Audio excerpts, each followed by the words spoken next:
At the edge of the Sahara, there is a shape that refuses to disappear.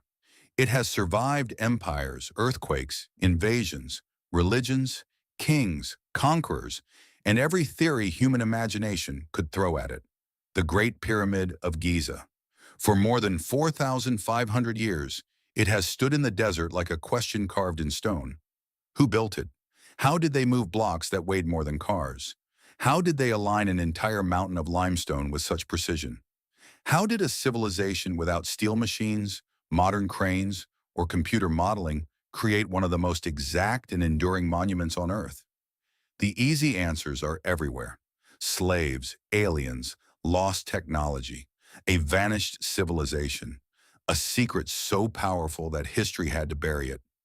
But the truth is stranger in a different way, not because it points to the sky, but because it points back to us, to hands, to ropes, to bread ovens, to riverboats, to administrators counting grain in the half-dark, to workers whose names were almost erased, but not completely. The pyramids were not built by a miracle. They were built by a system. And once you see that system, the pyramid stops being just a tomb. It becomes something far more disturbing and far more impressive. It becomes proof of what human beings can do when belief, power, engineering, and labor are forced into one single purpose. Tonight, we are not chasing fantasy. We are following the evidence. Because hidden beneath the myth of the pyramids is a more powerful mystery. Not who came from the stars to build them, but how ancient Egypt turned an entire civilization into a machine capable of building eternity. The question sounds simple. Who built the pyramids? But simple questions are often the most dangerous ones, because behind this one is another question. What do we believe ancient people were capable of? When we look at the Great Pyramid today, we see a monument that seems to belong outside normal history. Its scale feels wrong. Its geometry feels too clean. Its age feels impossible. It is easy to stand before it and think, this should not exist. The Great Pyramid was originally around 146 meters high. It was built from millions of stone blocks. Some came from nearby quarries. Others traveled from much farther away. Granite used inside the structure came from Aswan, hundreds of kilometers to the south. The pyramid was not simply a pile of stones. It was a coordinated architectural project on a scale the world had almost never seen before. And that is where the mystery begins. Because the pyramid does not only challenge our understanding of ancient engineering, it challenges our imagination of ancient organization. A stone block is heavy, but a heavy stone is not the real problem. The real problem is repetition. Cut one block, move one block, lift one block, place one block. Now do it again, and again, and again. Not for a week, not for a season, but for years, maybe decades. Under a sun that could kill, inside a political world ruled by gods, kings, and bureaucracy. This was not just construction. This was logistics. It required food, water, tools, boats, ropes, scribes, overseers, surveyors, quarrymen, bakers, doctors, priests, engineers, farmers, carpenters, accountants. And behind all of them stood the state. Ancient Egypt was not a loose collection of villages suddenly deciding to build a mountain. It was one of the most organized societies of the ancient world. The Nile gave it a rhythm. The flood season shaped its economy. The fields fed its people. The temples gave it meaning. The pharaoh gave it direction. And the pyramid gathered all of that into one impossible-looking object. This is why the question still matters. Because if we answer it honestly, we do not just learn who built the pyramids. We learn how power works. We learn how belief becomes architecture. We learn how human lives can be turned into stone. For centuries, the most popular answer was simple. Slaves built the pyramids. In paintings, films, school books, and imagination, the image is almost automatic. Chained men dragging stones across the desert while cruel overseers raise whips behind them. It is dramatic. It is cinematic. It is also deeply misleading. This image became powerful because it fits a modern expectation. We look at the pyramid and think, no free person would do this. The labor was too hard. The scale was too extreme. The suffering must have been total. But archaeology has been quietly dismantling that story. The workers who built the pyramids were not simply anonymous slaves thrown into the desert until they died. They appear to have been organized laborers, skilled crews, rotating workers, specialists, and support teams tied into a vast state project. Some were probably seasonal laborers, available during the Nile flood when farmland was underwater, and agricultural work was limited. Some were highly skilled stonecutters, surveyors, and builders. Some lived in settlements near the pyramid complex, where evidence of food production, administration, and organized work has been uncovered. They were fed, they were managed, they were counted, they were sometimes buried near the monument they helped create. That does not mean their lives were easy. It does not mean the work was gentle. It does not mean there was no coercion in a kingdom ruled by a divine pharaoh. But it means the old image of endless chains and whips is too simple. And when a simple answer collapses, another kind of answer rushes in. Aliens, lost continents, ancient supermachines, energy beams, technologies hidden by priests. The alien theory survives because it gives the pyramid a clean, exciting solution. If the monument feels impossible, then maybe humans did not do it. But that answer creates a bigger problem than the one it tries to solve. It ignores the evidence of Egyptian society. It ignores the quarries, the tools, the worker settlements, the inscriptions, the administrative culture, the religious meaning, the centuries of architectural development that came before Giza. The pyramids did not appear out of nowhere. They grew out of earlier tombs, step structures, experiments, failures, and improvements. Ancient Egypt learned how to build pyramids by building pyramids. And the Great Pyramid was not an isolated miracle. It was the peak of a long process. So who are the real suspects? Not one secret group, not one magical technology, not one genius architect alone. The real builders were an entire civilization arranged into roles. The pharaoh gave the project sacred and political meaning. The priests gave it cosmic purpose. The administrators transformed ambition into orders. The scribes turned orders into records. The quarrymen cut the stone. The boatmen moved it. The surveyors aligned it. The crews dragged, lifted, adjusted, and placed it. The bakers kept them alive. The doctors treated injuries. The dead carried the cost. The answer is not a single name. It is a chain, and every link mattered. For a long time, the pyramid itself dominated the story. People stared at the monument and tried to solve the mystery from the outside. They measured angles, counted blocks, searched for hidden chambers, looked for cosmic alignments. But one of the most important clues was not inside the pyramid. It was nearby. On the Giza Plateau, archaeologists uncovered evidence of a world that surrounded the construction project. Worker settlements, bakeries, storage areas, administrative traces, and cemeteries. This changed the question. Instead of asking only how the pyramid was built, researchers began asking, what kind of society had to exist beside it? The answer was not chaos, it was organization. Imagine the plateau before dawn. The desert is still cold. Fires begin to glow in the darkness. Bakers are already working, preparing bread at a scale large enough to feed crews of laborers. Beer, one of the staples of the ancient Egyptian diet, is distributed. Grain is measured, names are checked, teams assemble. This is not the image of a random mob being driven toward stone. This is a managed labor force. The archaeological evidence points toward a construction economy. People housed, supplied, recorded, organized, and rotated through different kinds of work. Bread molds matter here. So do animal bones. So do pottery fragments. So do administrative seals. These are not glamorous discoveries. They do not look like treasure. They do not shine like gold masks in museum glass. But they are more important for understanding the pyramid. Because a pyramid cannot be built only with stone. It must be built with meals.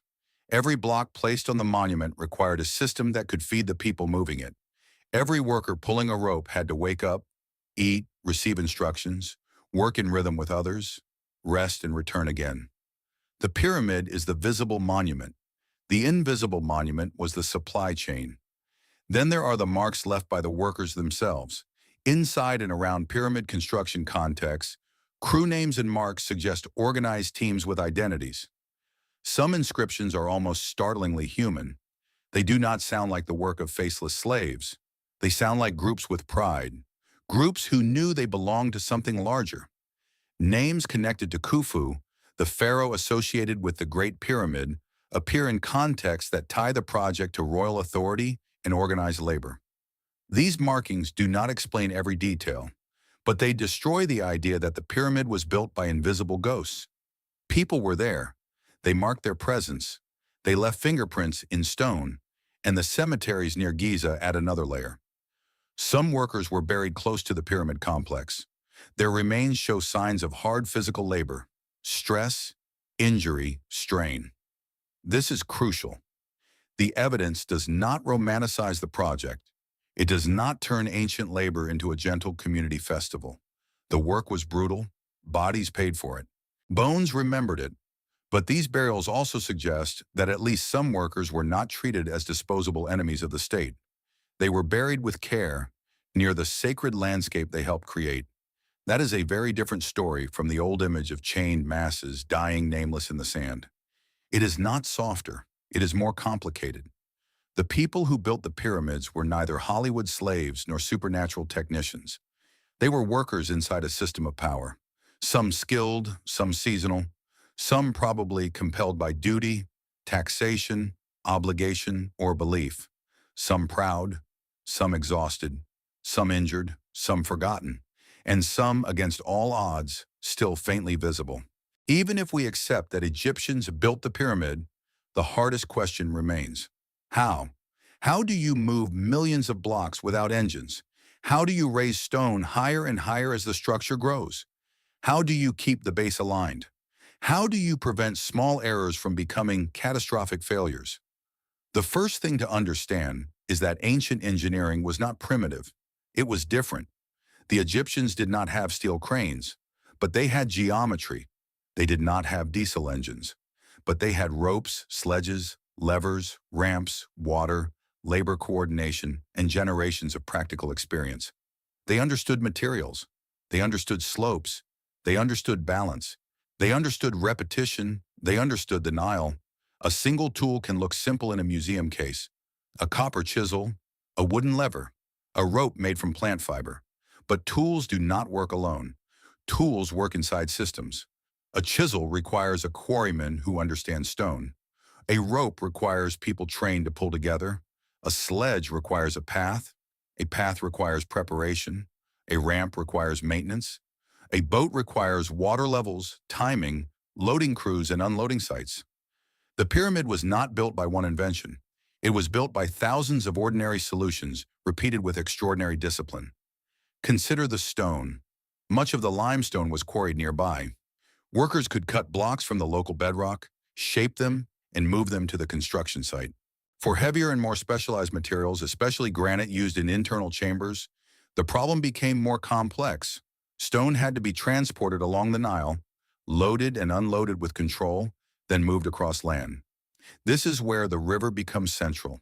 The Nile was not just scenery, it was the highway of ancient Egypt. It connected the kingdom. It carried food, people, tools, and stone. The flood season, often treated only as a natural event, was also a logistical window. High water could bring boats closer to construction areas and make transport easier. The pyramid rose in the desert, but the river made it possible. Then comes the question of dragging blocks. One of the most famous images from ancient Egypt shows workers hauling a large statue on a sledge, while someone pours liquid onto the ground ahead of it. For years, this detail fascinated researchers. Water on sand can reduce friction. It can make dragging heavy loads easier. This does not solve everything, but it reveals something important. Ancient engineering often looks like common sense perfected over time. Wet the sand, use the slope, pull together, replace worn tools, rotate crews, track progress, measure again. Now the ramps. No single ramp theory explains every part of pyramid construction with total certainty. There are several possibilities: a straight ramp, a zigzag ramp, a spiral ramp, internal ramps, combination systems that changed as the pyramid rose. The truth may not be one elegant answer. It may be a changing set of methods adapted to different phases of construction. At lower levels, broad external ramps could make sense. As the pyramid grew taller, ramps became harder to maintain unless they changed form. At the highest levels, lighter systems, spiral paths, levers, and carefully organized placement may have been used. This is where mystery still survives. Not the fake mystery of aliens, the real mystery of missing technical detail. We know enough to reject fantasy, but we do not know enough to describe every movement of every block. That gap is not a failure. It is the honest edge of archaeology, and it makes the achievement more impressive, not less. Because whatever exact combination of methods they used, the Egyptians solved the same problem millions of times. They cut, moved, lifted, placed, checked, corrected, repeated. The pyramid is not only a monument to invention, it is a monument to process. At this point, we need to separate what is known from what is imagined. Because the pyramids attract myths the way the desert attracts mirages. Fact, the pyramids were built in ancient Egypt, during a civilization with the administrative power, religious motivation, engineering tradition, and labor capacity to build them. Fact, there is archaeological evidence of workers, settlements, food production, tools, inscriptions, and organization connected to pyramid construction. Fact, the builders were not simply a faceless mass of enslaved people in chains, as popular culture often portrays them. Fact, the work was still extremely demanding, physically costly, and tied to a powerful state system. Fact, we do not know every technical detail of how the stones were raised and placed, and that last fact is where myths enter. A gap in knowledge is not proof of aliens. A missing blueprint is not proof of a lost super civilization. An impressive alignment is not proof that human beings could not have done it. This is one of the most important rules in historical investigation. The unknown is not empty space for any fantasy we like. The unknown must be surrounded by evidence. And the evidence around the pyramids is overwhelmingly Egyptian. Egyptian geography, Egyptian religion, Egyptian kingship, Egyptian tools, Egyptian labor, Egyptian administration, Egyptian development over time. To remove Egypt from the pyramids is not to solve a mystery, it is to erase the people who built them. That does not mean we should kill wonder. Quite the opposite. The pyramid does not become less amazing when we understand it better. It becomes more amazing. Because the real story does not require us to imagine beings descending from the stars. It asks us to imagine something harder, an ancient state capable of planning across decades, a society capable of mobilizing thousands, workers capable of mastering difficult materials, engineers capable of controlling geometry at monumental scale, administrators capable of feeding, tracking, and directing a project larger than any one lifetime. That is not a boring answer. That is the terrifying answer, because it tells us that human beings, under the right pressure, can become part of systems larger than themselves. Systems that create beauty. Systems that create suffering. Systems that leave monuments behind long after the individual people are gone. So when someone asks, who built the pyramids? The best answer is not simply, the Egyptians. That is true but incomplete. The better answer is this. The pyramids were built by Egypt as a civilization, by its state, its faith, its labor, its river, its mathematics, its bureaucracy, its violence, its devotion, its hunger for eternity. And that is much more powerful than a myth. Here is the key. When most people imagine the pyramid's construction, they search for the machine. Where was the crane? Where was the engine? Where was the hidden device that made the impossible possible? But perhaps the machine was never hidden inside the pyramid. Perhaps the machine was Egypt itself. A pyramid is built from stone. But stone does not move because a king wants it to move. Stone moves because commands become schedules. Schedules become work crews. Work crews become bodies in motion. Bodies require food. Food requires fields. Fields require the Nile. The Nile requires timing. Timing requires measurement. Measurement requires scribes. Scribes require training. Training requires institutions. Institutions require power, and power requires belief. This is the invisible pyramid. Layer after layer of organization beneath the visible stone. The pharaoh sits at the top, not because he personally placed the blocks, but because his authority made the project meaningful and compulsory. Below him were officials, priests, architects, supervisors, scribes, craftsmen, haulers, bakers, brewers, boatmen, farmers, rope makers, tool makers, physicians, and countless others. The pyramid was the final shape of their combined labor. It was not only an object, it was a social event lasting years, maybe decades. Think about the bread. A loaf pulled from an oven before dawn does not look like architecture. But without that loaf, a worker cannot pull a rope. Without the worker, the block does not move. Without the block, the pyramid does not rise. So the bread is part of the pyramid. Think about the papyrus. A column of grain numbers does not look sacred, but without accounting, food disappears. Crews go unfed. Tools fail to arrive. Boats wait empty. The project slows. So the scribe's ink is part of the pyramid. Think about the river. The Nile does not look like a construction tool, but without it, transport becomes almost impossible at scale. So the river is part of the pyramid. Think about the worker's body. The shoulder bruised by rope, the hand damaged by stone, the spine bent by repeated strain, the knee worn down by years of labor. Those injuries are part of the pyramid too. This is the real discovery. The Great Pyramid was not built by a single lost device. It was built by an entire world made to function like one. That is why the monument still feels almost impossible. Because it is not only the scale of the stone we are seeing the scale of coordination, the scale of command, the scale of belief, the scale of human cost. A modern machine concentrates power into metal. Ancient Egypt concentrated power into people. That is the secret inside the pyramid. Not a hidden engine, a hidden society. And once you understand that, the monument changes. It is no longer only a wonder of architecture. It is a fossil of organization, a record of a civilization powerful enough to make thousands of lives move in one direction. The stone survived. Most of the names did not, but the system left its shadow in every block. Why does this still matter? Why should a pyramid built 4,500 years ago still disturb us? Because we keep turning it into the wrong story. Sometimes we turn it into magic.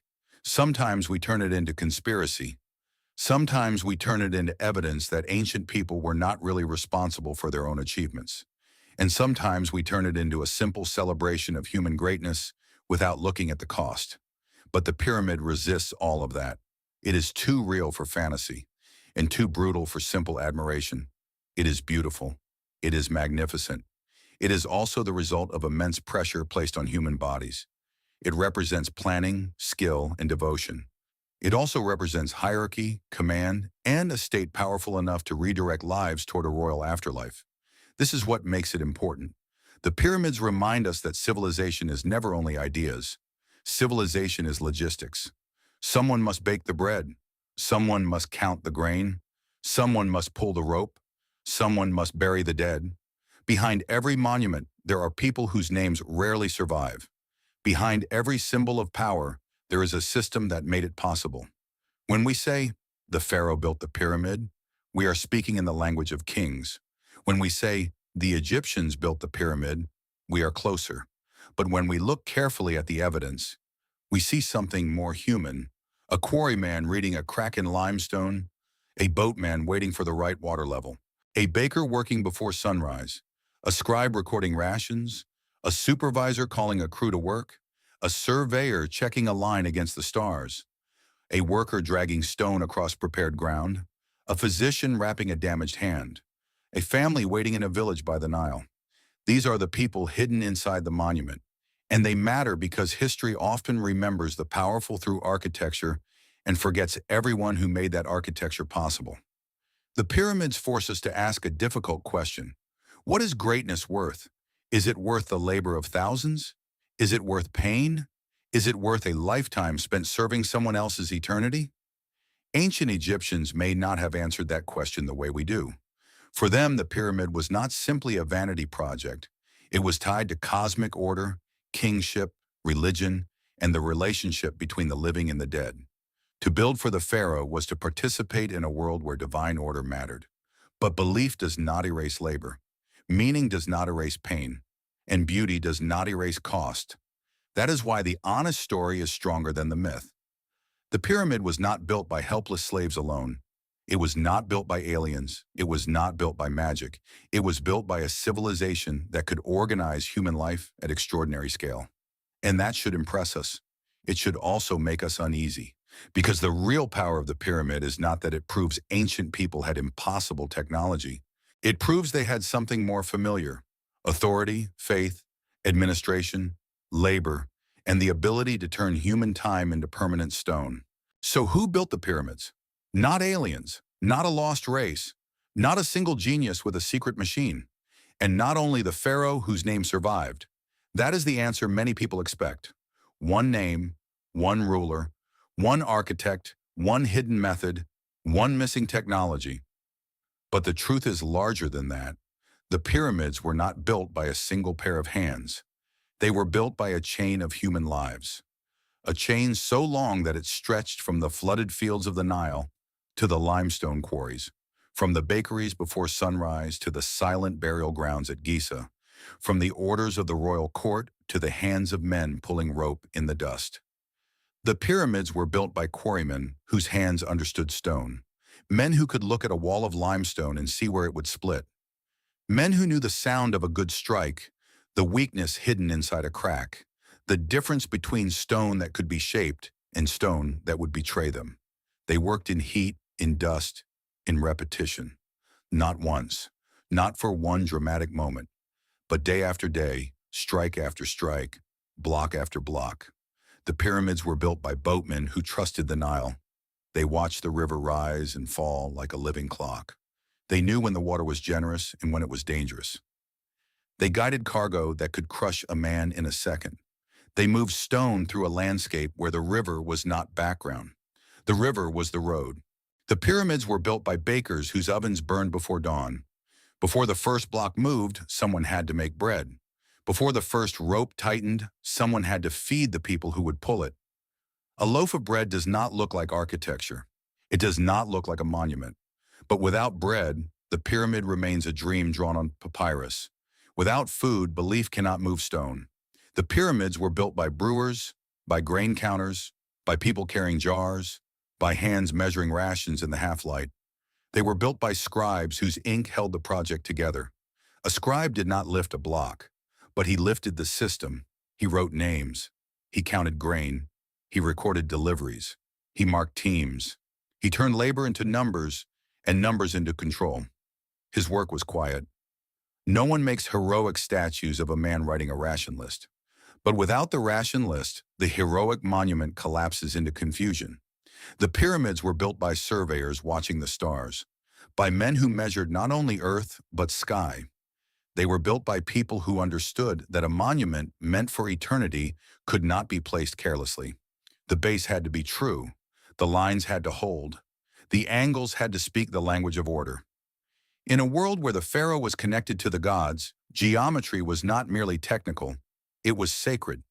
The pyramids were built by farmers whose flooded fields made them available for state labor. When the Nile covered the farmland, time itself changed. The rhythm of agriculture opened a window. The state saw that window and used it. A farmer who had once planted seed could become part of a construction crew. A man who knew soil could be called to stone. A season of water became a season of labor. The pyramids were built by priests who gave the project sacred meaning. They stood between the visible and the invisible. They gave words to death. They gave rituals to power. They helped turn a tomb into a cosmic machine, a structure that did not merely hold a body, but expressed a vision of order, kingship, and eternity. Without belief, the pyramid would have been only a royal building project. With belief, it became destiny.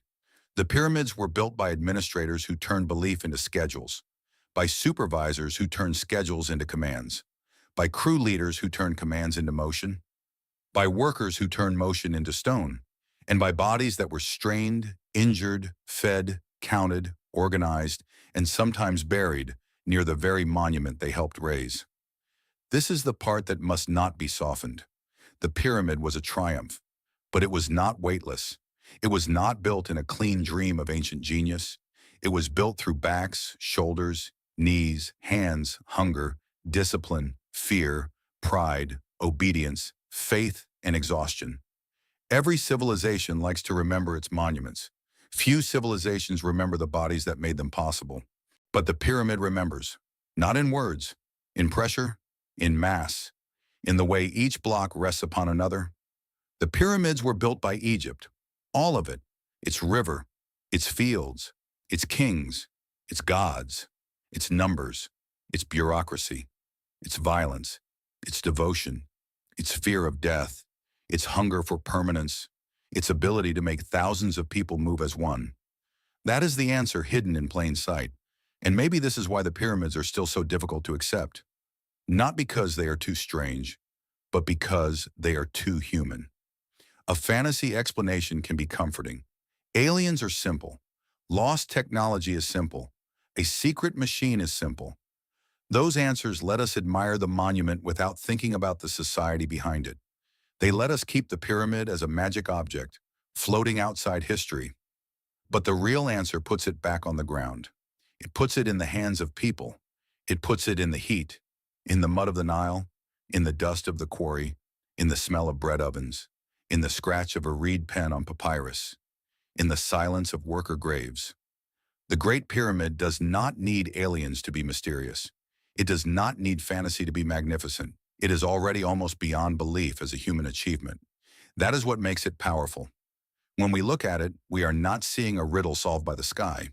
We are seeing a mirror held up to human ambition, a mirror that shows what organization can do, what belief can demand, what power can command, what labor can endure, and what time cannot easily erase. The pyramid shows us that human beings are capable of creating things so large that later generations doubt humans could have made them. That is not evidence of our weakness. It is evidence of our difficulty in accepting the scale of our own species. We look at the blocks and ask, how could they do this? But perhaps the more honest question is, what kind of world had to exist for this to become possible? What kind of king could command it? What kind of state could organize it? What kind of belief could justify it? What kind of worker could survive it?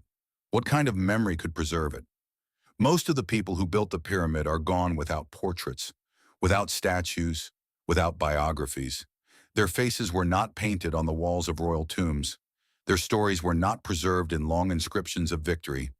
Their names were not carved into history the way kings carved theirs, but they are still there, in the joints between the stones, in the marks left by tools, in the bread molds buried in sand, in the worn bones of workers, in the path from quarry to river to plateau, in every block that still catches the sunrise.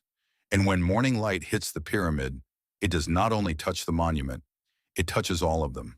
The quarrymen who never saw the finished structure, the boatman who delivered stone and returned with an empty vessel, the baker who fed workers whose names she may never have known, the scribe who recorded a number that outlived his own voice, the surveyor who trusted a star, the farmer who left flooded fields and entered the machinery of the state, the injured worker who kept going because the system required him to keep going, the dead who were buried close enough to the pyramid that their labor would never be completely separated from it.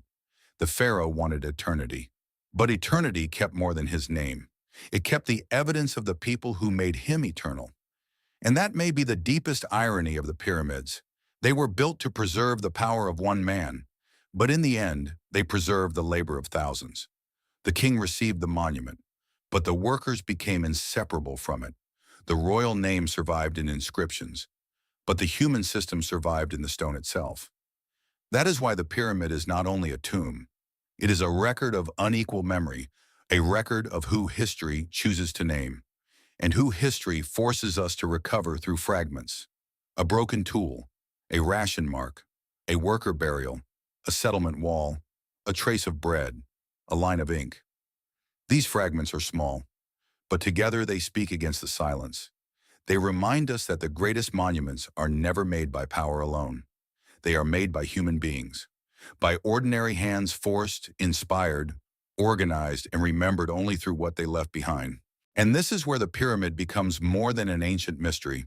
It becomes a warning, because every age builds pyramids of its own, not always from limestone, sometimes from steel, sometimes from glass, Sometimes from data, sometimes from money, sometimes from systems so large that the individual person disappears inside them.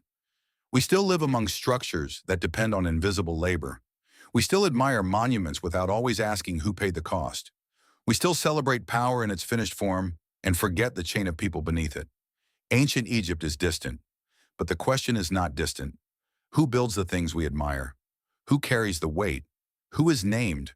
Who is forgotten? Who gets eternity? And who becomes the foundation beneath someone else's monument? So the next time someone asks who built the pyramids, the answer is not a myth. It is not a joke. It is not a conspiracy. The answer is harder. The answer is heavier. The answer is more human. A civilization built them. And in doing so, it left us one of the oldest warnings on Earth. Human beings can build the impossible, but the impossible always has a cost. And sometimes that cost is hidden so deeply inside the monument that we mistake it for mystery. We call it wonder because the stone survived. We call it mystery because the voices did not. But if we listen carefully, the silence is not empty. It is filled with work, with footsteps before dawn, with ropes tightening, with commands shouted across the plateau, with tools striking limestone, with boats pushing through brown water, with fires burning in worker settlements, with calculations made by lamplight, with tired bodies lying down at night under the same stars that still shine over Giza. The pyramid still stands. The desert still moves around it. The stars still rise above it. And the question remains, not because we have no answer, but because the answer is too large to fit into one name. Who built the pyramids? Egypt did. Its people did. Not as a legend, not as a fantasy, not as a footnote beneath a pharaoh's name, but as a living system of labor, belief, fear, skill, hunger, command, and memory. And after 45 centuries, their work is still speaking, not from the sky, from the stone,